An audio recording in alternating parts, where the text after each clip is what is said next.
Welcome. आज के इस क्लास में मैं आपको समाज की कुछ प्रमुख विशेषताओं के बारे में बताऊंगा।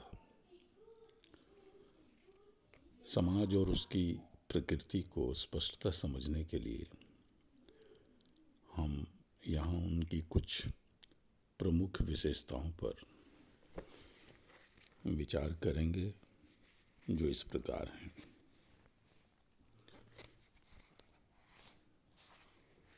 पहला, पारस्परिक जागरूकता। यह समाज की महत्वपूर्ण विशेषता है और इसके अभाव में न तो सामाजिक संबंध बन सकते हैं और न ही समाज। जब तक लोग एक दूसरे की उपस्थिति से प्रत्यक्ष या अप्रत्यक्ष रूप से परिचित नहीं होंगे, तब तक उनमें जागरूकता नहीं पाई जा सकती है और अंतःक्रिया भी नहीं हो सकती। इस जागरूकता के अभाव में वे न तो एक दूसरे से प्रभावित होंगे और न ही प्रभावित करेंगे, अर्थात उनमें अंतःक्रिया नहीं होगी। अतः यह स्पष्ट है कि सामाजिक संबंधों के लिए पारस्परिक जागरूकता का होना अत्यंत आवश्यक है और इस जागरूकता के आधार पर निर्मित होने वाले सामाजिक संबंधों की जटिल व्यवस्था को ही समाज कहा गया है। समाज की दूसरी प्रमुख विशेषता है कि यह अमूर्त है। चूंकि समाज व्यक्तियों का समूह न होकर उनमें पनपने वाले सामाजिक संबंधों का जाल है, अतः सामाजिक संबंध अमूर्त होते हैं। इन्हें न तो देखा जा सकता है और न ही छुआ जा सकता है। इन्हें तो केवल अनुभव किया जा सकता है। अतः सामाजिक संबंधों के आधार पर निर्मित समाज भी अमूर्त है। यह तो अमूर्त सामाजिक संबंधों की जटिल व्यवस्था है। राइट के अनुसार समाज व्यक्तियों का समूह नहीं, यह तो समूह के व्यक्तियों के बीच संबंधों की व्यवस्था है। इस प्रकार हम देखते हैं कि समाज एक अमूर्त अवधारणा है। समाज की तीसरी प्रमुख विशेषता है कि इसमें समानता और असमानता दोनों ही पाई जाती है। ये दोनों ही समाज के लिए आवश्यक तत्व हैं। दोनों का अपना अपना महत्व है और ये एक दूसरे के पूरक भी हैं। किसी ऐसे समाज की कल्पना नहीं की जा सकती है जिसमें पूर्णतः समानता या पूर्णतः असमानता हो। प्रत्येक समाज में ये दोनों ही बातें अनिवार्यतः पाई जाती हैं। जैसे समाज में समानता, जब तक लोगों में किसी न किसी मात्रा में समानता की भावना नहीं होगी, तब तक उनका एक दूसरे से संबंधित होने या इकट्ठा रहने का प्रश्न ही नहीं उठता। ऐसी स्थिति में समाज का निर्माण नहीं हो सकता। जो लोग कुछ मात्रा में शरीर और मस्तिष्क की दृष्टि से समान हैं तथा एक दूसरे के निकट हैं, उन्हीं में समाज पाया जाता है। गिडिंग्स ने समानता की चेतना को समाज का आधार माना है। आदिम या प्रारंभिक छोटे व सरल समाजों में समानता का आधार नातेदारी या रक्त संबंध था। अब यह आधार काफी विस्तृत हो गया है। अब राष्ट्रीयता समानता का एक प्रमुख आधार है। दूसरी भी विशेषता असमानता की है। समाज में समानता के साथ साथ असमानता भी पाई जाती है। मैकाइवर तथा पेज के अनुसार यदि सभी लोग पूर्णतः समान होते हैं तो उनके संबंध, सामाजिक संबंध, चींटियों या मधुमक्खियों के जैसे काफी सीमित होते हैं।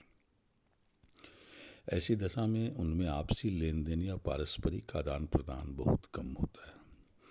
वे एक दूसरे को बहुत कम सहायता दे पाते हैं। लिंग भेद असमानता का एक उदाहरण है और इसी भेद के कारण प्रजनन या संतानोत्पत्ति संभव हो पाई। समाज में असमानताओं के पाए जाने के कारण ही प्रत्येक एक दूसरे से कुछ न कुछ लेता और बदले में कुछ देता है। यह बात परिवार, मित्र मंडली, समूह, समिति, समुदाय सभी में पाई जाती है। सभी प्रकार के सामाजिक संबंधों में असमानता की महत्वपूर्ण भूमिका देखने को मिलती है।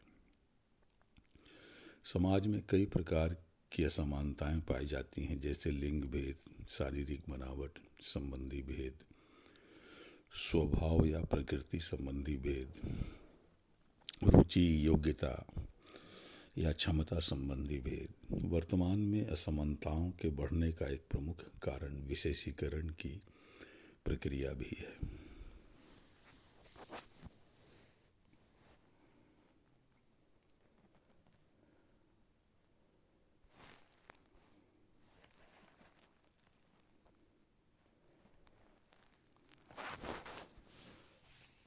समाज में जो इसकी महत्वपूर्ण चौथी विशेषता है वो है सहयोग एवं संघर्ष की।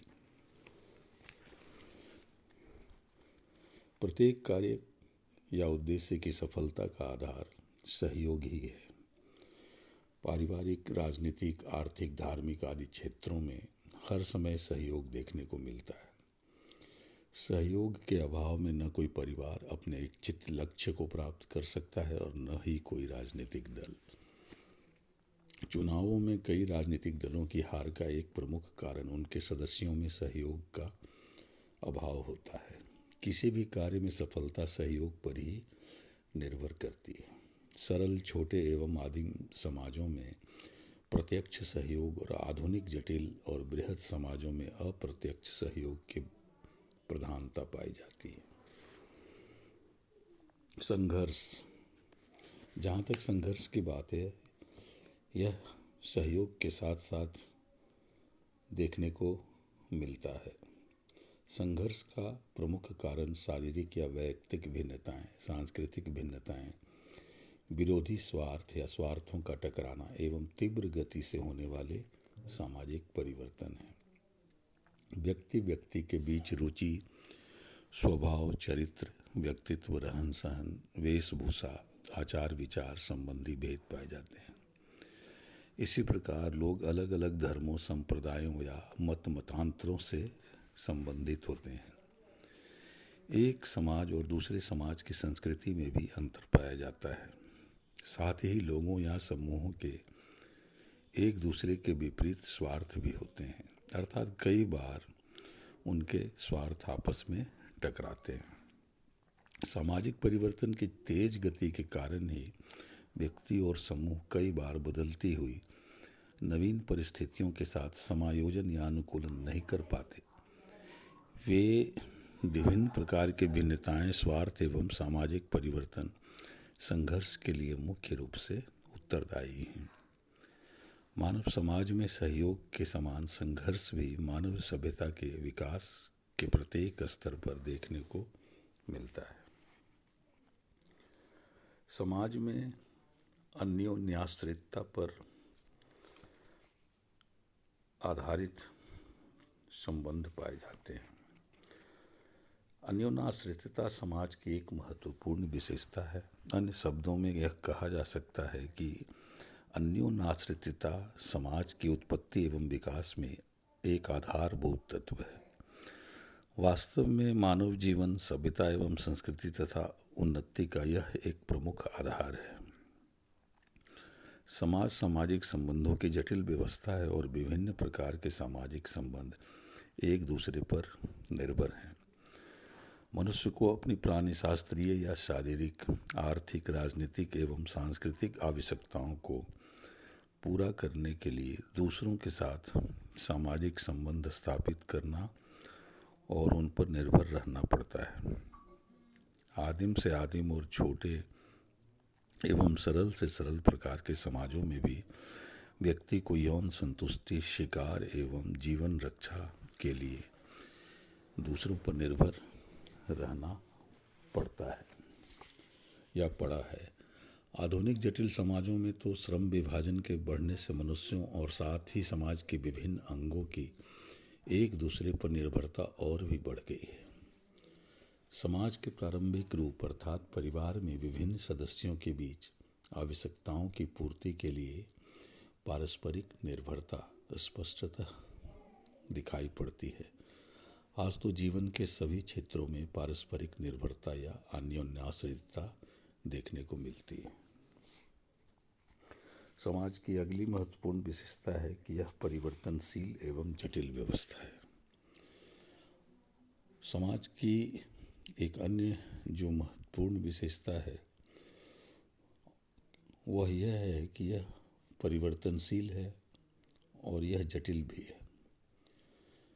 सामाजिक परिवर्तन एक सार्वभौमिक प्रक्रिया है। विभिन्न कारणों से सामाजिक संबंधों में परिवर्तन आता रहता है। व्यक्तियों की परिस्थितियां एवं भूमिकाएं बदलती रहती हैं। पारस्परिक अपेक्षाओं में भी समय के साथ साथ बदलाव आता रहता है। इन सब के परिणाम स्वरूप समाज बदलता है।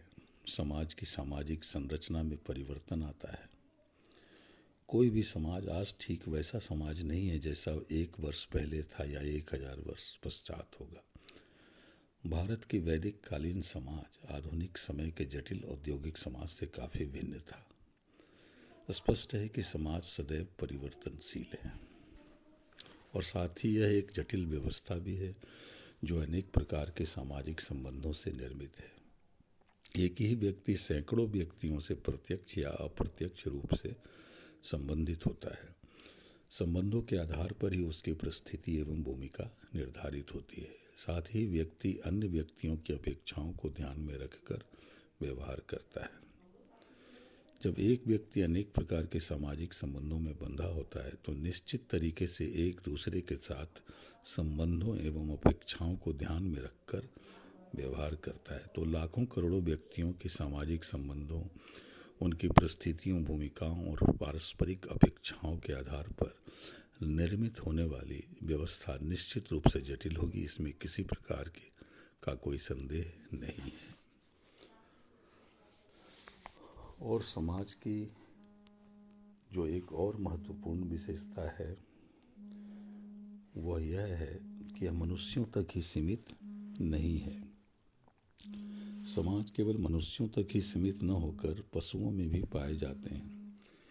मैकाइवर एवं पेज ने ठीक ही कहा है कि जहाँ कहीं भी जीवन है वहीं समाज है। इसका तात्पर्य यह है कि सभी जीवधारियों के अपने अपने समाज होते हैं। चींटियों तथा मधुमक्खियों के भी समाज होते हैं। इनमें एवं अनेक अन्य पशु पक्षियों में सामाजिक जीवन की अनेक विशेषताएं देखने को मिलती हैं। इतना अवश्य है कि जीवन के निम्नतम स्तर वाले जीवधारियों में सामाजिक जागरूकता बहुत ही कम और सामाजिक संपर्क बहुत ही अल्पकालीन होता है। जहाँ सामाजिक या पारस्परिक जागरूकता का अभाव है वहाँ समाज की कल्पना भी नहीं की जा सकती। उच्च स्तर के पशुओं जैसे हाथी, गाय तथा नर वानरों के निश्चित समाज होते हैं। इनके जीवन में पारस्परिकता और सहयोग के तत्व पाए जाते हैं।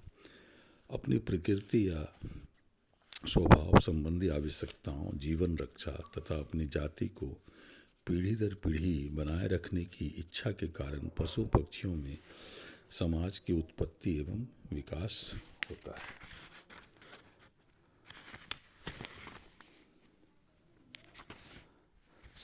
समाज शास्त्र के अंतर्गत हम पशु समाज का अध्ययन न करके मानव समाज का अध्ययन करते हैं। इसका कारण यह है कि अन्य पशुओं की तुलना में मानव विकास के उच्चतम स्तर पर है और वह अपनी योग्यता, क्षमता, गुणों एवं शारीरिक विशेषताओं के कारण संस्कृति का निर्माता है। उसने ज्ञान, विज्ञान और कला के क्षेत्र में अभूतपूर्व प्रगति की है।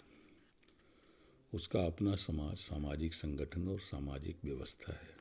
अतः समाज शास्त्र में हम मानव समाज के अध्ययन तक ही अपने को सीमित रखते हैं। इस प्रकार हम देखते हैं कि ये समाज की महत्वपूर्ण विशेषताएं हैं और इन्हीं विशेषताओं के कारण समाज एक अलग अवधारणा के रूप में प्रस्तुत होती है। आज के इस क्लास में इतना ही। धन्यवाद। Thank you.